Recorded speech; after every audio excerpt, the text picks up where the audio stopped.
So the purpose of this video is to go through the Moodle page and the outline for Principles of Macroeconomics. So if you go on the Moodle page, you should be able to access the outline there. And this is what it would look like here. So macroeconomics is anything we think about when people think about economics in general. It's not all of economics, but anything that comes to mind for most people. So inflation, unemployment, exchange rates, interest rates, GDP are all topics that are talked about in macroeconomics.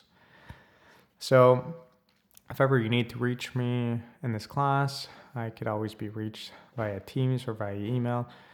I don't have specific office hours because I'd rather be available pretty much any time of the day. So if ever you need to speak with me, just send me an email.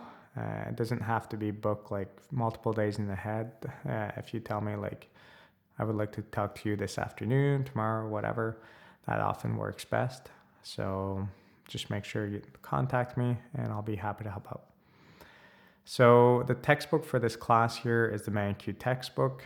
And if you want to see where it's available, you could get it from the Amazon or anything else, but you could also have access to these two links here. So this is the paper version book and this is the ebook version. You don't need anything special like MindTap, you just need the actual book. Previous editions work. The only problem with previous editions is some of the things are slightly different, such as the chapter on fiscal and monetary policy used to be combined, and that's how my notes are also made, that they're combined, but they're actually split up. So if I ever get confused towards the end based on monetary and fiscal policy, it's really based on the idea that previous generations of this textbook were together and now they're split up. That's really the biggest thing. And then when it comes to end of chapter questions, the questions are slightly different. I give you guys the equivalencies as well on the Moodle page. But otherwise, with the answers that you'll see on the Moodle page for the textbook for those practice questions that you should do to practice, you actually see the question above the answers. So it makes it easy to review. The course evaluation is based on one of these two grading schemes, quizzes, midterm, and final, but you need to pass the final exam to pass the class. I don't want to have students who do get like 30 or 35% on the final exam and still pass the class because they've done okay on quizzes and so on the midterm. So you really have to make sure that you pass the final exam to pass the class. If you're caught cheating, you'll get a grade of 0 and will be reported. And it sucks to have to go through that process. I've done it a few times. Please don't cheat. Let's just keep this simple. If you're not cheating, then you don't have to worry. So the quizzes and the midterm, I give you guys a lot of time to actually complete. So you have like this whole week window for the quizzes, and for the midterm, you actually have a whole 2-week window, and I'll explain why in a second. So for the quizzes, it's always 10 questions, except for the final quiz, the 7th quiz. It's always 10 questions with 20 minutes to complete it. And the idea behind those quizzes in that whole week time frame is that you choose whatever time in that whole week that makes the most sense for you to do the quiz. You won't be able to review if you've done well or badly on some of the questions till the quiz is closed. So if you do this quiz on January 20th, you'll still have to wait January 25th before you can review it, but you should be able to review that quiz. The only one that you'll be able to review as soon as you've completed is the 7th quiz, and the purpose behind that quiz is it's going to be a quiz that you should use as you're preparing for the final exam. It consists of about 2 questions per chapter. It covers all chapters. You have 25 questions. You actually have more time for this one. You have like an hour and a half.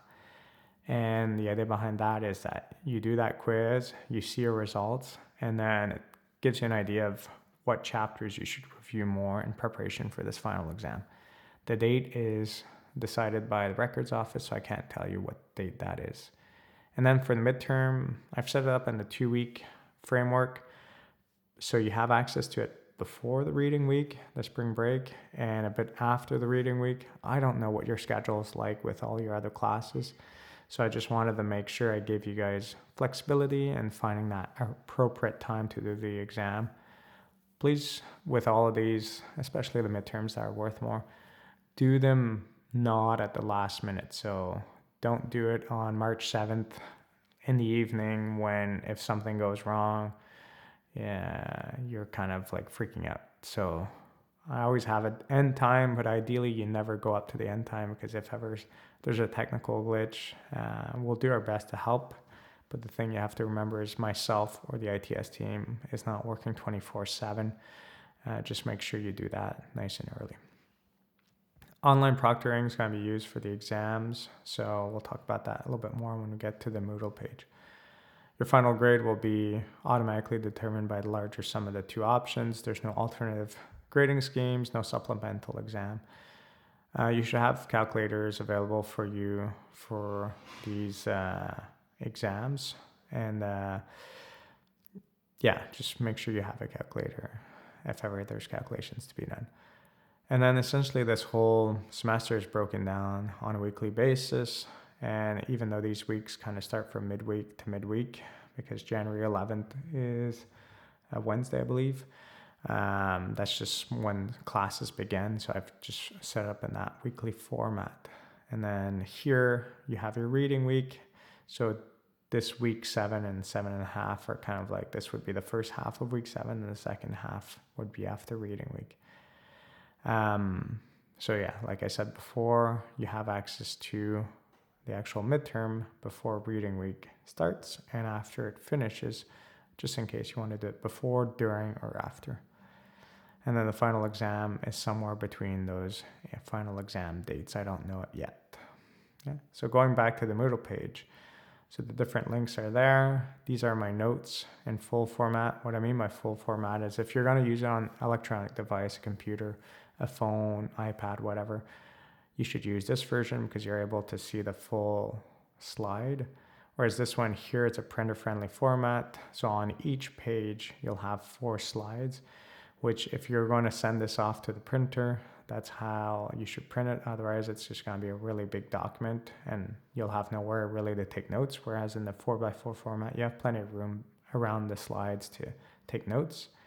And if ever you were to buy my kind of course pack, which are these slides from the bookstore or the printers, that's essentially what they'll give you. All of my videos are available via this link on YouTube. This is a link to some of the podcasts. If you're, I don't know how well organized it is, but otherwise you have access to the files here.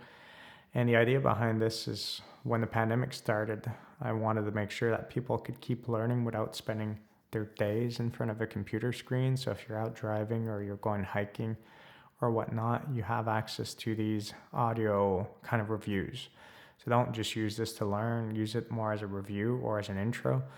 It's normally around 30 minutes. It's going to be audio only. I don't expect you guys to be looking at a screen or looking at your notes. I'm trying to explain it in a way that you can understand without referring to anything. Whereas if you watch the videos, well, if you just listen to the videos and not look at the screen, you're going to miss out on some of the information. Then the assigned questions are here. That's a document. And then you have the solutions for those questions, whether you have the 7th or the 8th edition.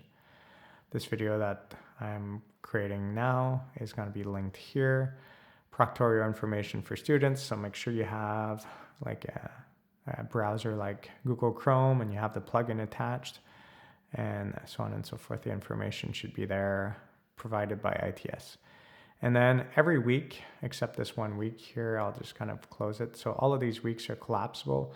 And this one here is just kind of a micro review week. So don't see it as this is the first week of class. Actually, this is the first week of class.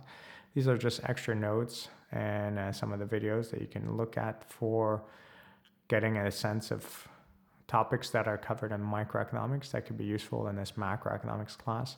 Students often ask, do I have to do micro before macro? No, if you cover this information, you should be totally fine. I just kind of refute to it in the future, but no questions will be on these on the exam. And then any of these weeks, what you'll see is here when I look at the notes, the videos, and the answers, well, all of that information is found within these notes, the videos on the YouTube link, and the answers in the solution sheet. So you have access to that already. It's just kind of, this is the one for this specific week. And then what's more is you have practice quizzes for each of the chapters. Here you could do it any time in the semester. You have unlimited attempts. The same 5 questions will always repeat in these practice quizzes. And the ordering might be different, but don't worry about that too much.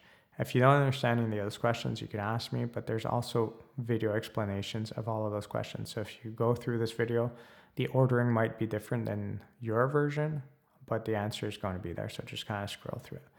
These extra PDF files are really things to create links between what you learned and the real world. So these are like articles that I found over the years. Some of them might not be as recent, and sometimes you might see some videos. I don't ask any of the questions based on those articles or videos. I just find them interesting to grasp the material better. So take a look, but don't worry about it for the actual exams. That won't be on there at this point. And then if I look at this other week over here, once again, the notes, the videos, the answers, practice quizzes. Well, here I'm covering 2 chapters. That's why there's 2 different practice quizzes, the answers, some articles based on that, some links, some videos. But here we have an evaluated quiz. So this evaluated quiz here, you have a full week to do it. And then out of that full week, you have 20 minutes and you only have access to it when you're in that time slot.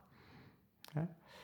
And that pretty much repeats itself throughout the whole semester. So just make sure that you're kind of opening and closing these and just keep it nice and clean and you have access to everything. If you have any questions, feel free to reach me. If you have any more technical questions, I would advise to contact ITS. If ever you're struggling with the Proctorio plugin or whatnot, contact them, and otherwise contact me for anything relating to this class. I hope you guys have a good semester. Take care. Have a great day.